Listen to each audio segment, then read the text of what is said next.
Salut, dans cette vidéo, je vais te montrer comment utiliser Zoho CRM. Alors, c'est vraiment très simple, c'est une très bonne plateforme qui te permettra de pouvoir basiquement très bien gérer tes activités de marketing en ligne avec de très bonnes données d'analytique. Donc, sans plus tarder, pour se lancer directement et gratuitement, tu vas juste venir entrer là ton nom complet, ton adresse email, ton mot de passe et là un numéro de téléphone. Mais une manière très simple de se lancer sera tout simplement de venir cliquer là sur s'inscrire avec Google. En cliquant là-dessus et là sélectionner un compte Google. Puis une fois que tu as sélectionné ton compte Google et autorisé, tu vas venir cliquer là sur j'accepte les conditions de Zoho et là tu vas venir cliquer là sur créer un compte. Et là pour te lancer, tu vas tout d'abord entrer là le nom de ton entreprise qui sera pour le coup de cette vidéo R&D Reviews. Et là tu vas entrer là ton numéro de téléphone et là tu vas venir cliquer là sur se lancer dans Get Started. Donc là tu pourras apercevoir là ta page d'accueil qui contiendra tout plein d'informations telles que mes offres ouvertes, mes offres intactes, mes appels d'aujourd'hui, mes prospects, mes tâches ouvertes. Ce sont basiquement des widgets contenant basiquement des raccourcis vers d'autres tâches pour te faciliter un peu plus la tâche. Donc là, tu peux aussi apercevoir ce menu tout en haut aussi contenant basiquement toutes les fonctionnalités de la plateforme. Donc on va venir cliquer pour d'abord sur les paramètres. Et là, on peut apercevoir là sous général les paramètres personnels, les paramètres d'utilisateur, les paramètres de l'entreprise. On va venir cliquer là sur paramètres de l'entreprise. Et là, on pourra y insérer tous nos paramètres basiquement qui correspondent à notre entreprise en elle-même, y compris les exercices fiscaux, les cartographies de domaine, les heures de travail, les devises, les vacances et autres. On va venir cliquer là tout d'abord sur devises. Et là, on va venir cliquer là sur changer la devise locale. On va venir sélectionner par exemple l'euro et on va venir cliquer là sur confirmer la devise locale.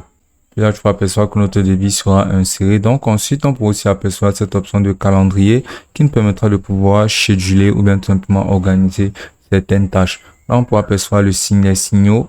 Là, on peut apercevoir la barre de recherche. Et là, on peut aussi apercevoir cette section-là des applications. Mais on y reviendra plus tard. On pourra toujours aussi apercevoir créer un menu. Mais là, on peut apercevoir notre page d'accueil. Là, on peut aussi apercevoir conduit, contact, compte, offre, tâches et autres. Donc, ce qu'on va faire d'abord sera de se lancer dans la configuration de contacts, car les contacts sont vraiment très importants sur les plateformes de management. Les contacts sont basiquement des contacts qui nous permettront de pouvoir mener des campagnes de marketing par email, qui nous permettront de pouvoir insérer directement nos contacts proches tels que nos employés, tels que nos collaborateurs et nos fournisseurs. Donc là, dans la section de contacts, on pourra apercevoir là des noms de contacts qui sont tout simplement des modèles déjà prédéfinis par la plateforme. Et on pourra venir cliquer là-dessus. Et là, tout en haut, on pourra apercevoir cette option de filtre là de tous les contacts. On pourra venir cliquer là-dessus. Là, on va venir cliquer là sur mes contacts. Et là, on pourra apercevoir nos contacts uniques. Donc là, si tu souhaites créer un contact, tu vas juste venir cliquer là tout en haut à droite sur créer un contact. Et là, tu pourras apercevoir là cette première case qui sera le contact, contacter le propriétaire. Et là, tu pourras apercevoir le prénom. Donc, tu vas juste entrer le prénom du contact en lui-même. Et là, tu vas venir cliquer là sur nom du compte. Tu vas venir cliquer là sur nouveau compte. Là, comme nom du compte, tu vas entrer là, par exemple, travailleur, si celui-ci est un de tes employés.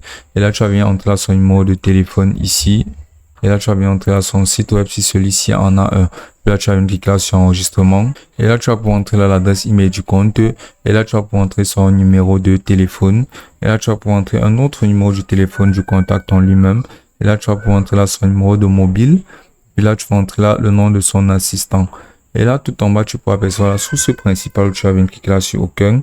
Et là, tu peux entrer là, par exemple, publicité ou bien boutique en ligne ou bien séminaire interne. Puis là, tu peux entrer là le nom de famille du contact qui sera par exemple Will. Et là, comme nom de fournisseur, tu peux entrer là le nom de ton fournisseur. Et maintenant, tu pourras directement te lancer dans la création d'un fournisseur si ce contact-ci est lié à un fournisseur. En cliquant là sur nouveau fournisseur, et là, tu vas entrer le nom du fournisseur qui pourrait être quelque chose comme AliExpress. Et là, tu vas entrer le numéro de téléphone du fournisseur. Et là, tu vas entrer son adresse mail. Mais si celui-ci n'en a pas, tu vas juste venir cliquer là sur enregistrer. Et là, tu vas venir cliquer là sur nom du fournisseur et tu pourras voir que le fournisseur que tu as configuré va s'afficher.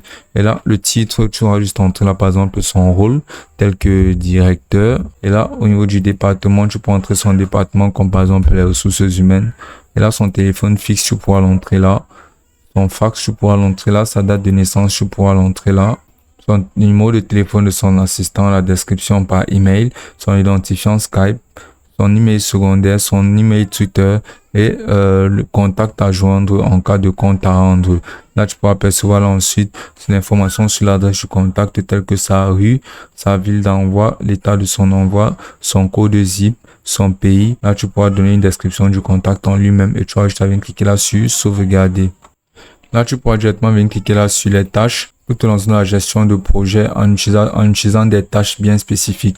Donc, basiquement, c'est ici que tout se jouera car grâce à la création des tâches, tu pourras assigner du personnel, donner des tâches, donner des descriptions des tâches, donner des directives et absolument tout ce qui sera besoin de donner directement à travers ces tâches-ci. Là, tu pourras percevoir des tâches prédéfinies par la plateforme, mais pour créer une tâche, tu vas juste venir cliquer là sur créer une tâche. Et là, tu vas tout simplement entrer là, le propriétaire de la tâche. Et là, tu vas entrer une date d'échéance à la tâche. En sélectionnant une date basiquement à laquelle tu souhaiterais que la tâche se termine. Et là, tu vas venir cliquer là sur contact. Et là, en cliquant sur compte, tu vas venir tout simplement sélectionner le type de produit ou bien le type d'activité qui sera menée. Donc, par exemple, tu pourras venir cliquer là à compte. Et là, tu vas venir entrer là statut. Sur statut, tu vas venir cliquer là si ça a déjà commencé. Tu vas entrer là sur en cours. Si ça n'a pas encore commencé, tu vas venir cliquer là sur pas commencé. Donc, c'est basiquement la tâche que tu es en train de paramétrer. Et là, au niveau de priorité, tu vas venir entrer là faible ou bien moyenne ou bien normale. Puis là, tu vas pouvoir activer les rappels et là, tu vas venir sélectionner les heures, les dates à laquelle tu souhaiterais que le rappel soit effectué en utilisant ces options-ci là. Puis tu vas venir cliquer sur terminer et là, tu pourras cliquer sur répéter pour pouvoir faire en sorte que ça se passe quotidiennement selon une date donnée. Donc là, tu vas venir cliquer là sur enregistrer et là, au niveau de sujet, tu vas venir cliquer là par exemple sur réunion. Et là, tu verras comment ta tâche sera présentée. Donc ici, ce que tu vas faire maintenant sera de défiler. Et là, tu pourras entrer des informations descriptives. Et là, tu pourras percevoir les remarques. Ici, tu pourras insérer par exemple toutes les directives que tu voudras insérer qui correspondront à la tâche. Et là, au niveau des pièces jointes, tu pourras attacher directement des documents en cliquant là tout simplement sur attacher. Et là, tu pourras venir cliquer là sur document. Et ainsi, tu auras juste à sélectionner les documents dans ton PC en cliquant là sur dossier. Et ensuite, après avoir sélectionné le document, tu vas venir cliquer sur attacher et le document sera inséré. Donc là, tu pourras insérer des liens pour par exemple des vidéos descriptives, bien des vidéos d'exemple en cliquant là par exemple sur ajouter. Là, tu pourras insérer des automatisations directement sur la section de actions automatisées. Et là, tu pourras toujours venir cliquer sur ces trois pour aligner là pour pouvoir cloner les tâches, les supprimer, personnaliser les cartes de visite et créer des boutons.